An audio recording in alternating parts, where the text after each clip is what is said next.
Dr. Rich, you talked about the role of registries in glaucoma. You talk about better science and device surveillance. Can you outline what your presentation was basically about? Sure. I think basically, if there's a lot of unanswered questions in glaucoma. We've done a good job. We've decreased blindness in the last 15 years, but you know what? We don't even know why. And we have huge unanswered questions about efficacy of different drugs, devices, diagnostics. And I think some of the brightest people in ophthalmology and all of medicine are involved in glaucoma. However, the U.S. Preventive Services Task Force and the Agency for Healthcare Research and Quality, they do a lot of the objective measurement of quality of care and research. And February 13th, 2013, someone had a bad hair day, because they basically said, yes, lowering pressure does decrease visual field loss, but, quote, we have no idea what modalities work best. So that's a real indictment of the profession. So the registry is the world's first ophthalmic clinical registry.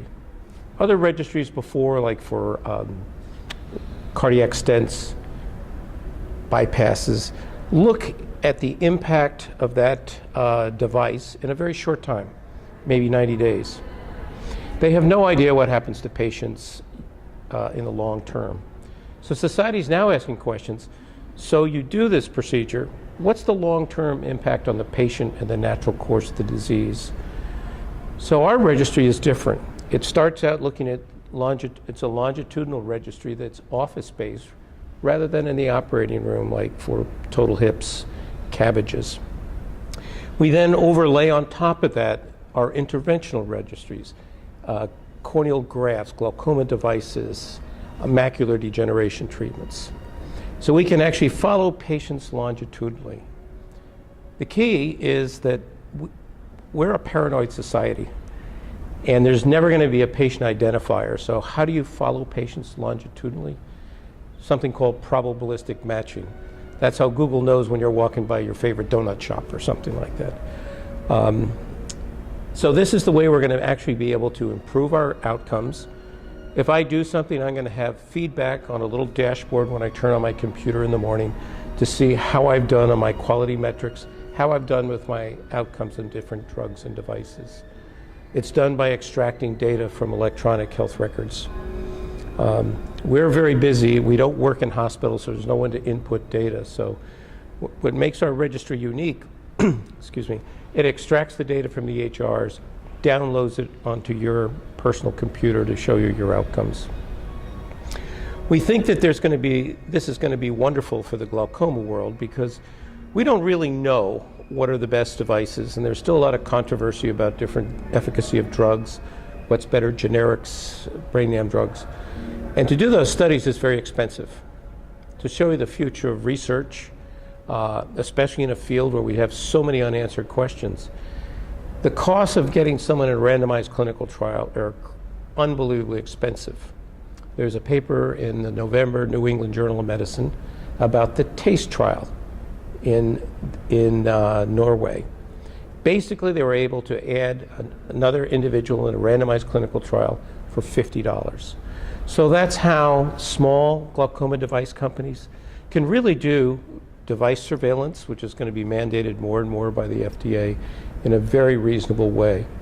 It'll also enable industry to do trials much easier, much cheaper, and with better defined patient populations that they want to address. The ophthalmologist in IRIS, that's the name of the ophthalmology's clinical registry, have the option of participating in something called a practice-based research network. So if you have a question, either an industry or an academic center that wants to be addressed, you can rapidly recruit physicians that are interested. You'll know their profile of their patients, so you can rapidly ratchet up a trial, drug or device surveillance. So it's exciting. Again, this is the first time in medicine we've ever been, not just ophthalmology, but been able to look at the impact of what we do on the natural course of the disease. And it really doesn't make a difference to patients, too. We're going to be doing patient-reported outcomes. So we've achieved our goal with this trial, does it make much difference to patients and their quality of life? So this is a very exciting time. It's the biggest investment in the Academy's long history, but it's in our DNA. We've always been dedicated to quality and outcomes, and the past history of our involvement is we've been leaders in all of medicine.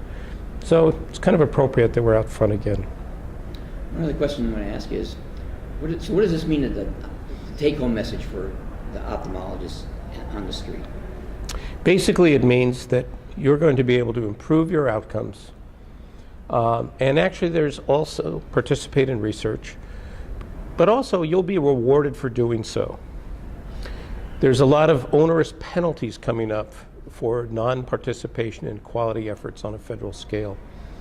Starting in 2016, which is based upon 2014 data, you could lose 6% of your revenues from Medicare and then about 7% the next year.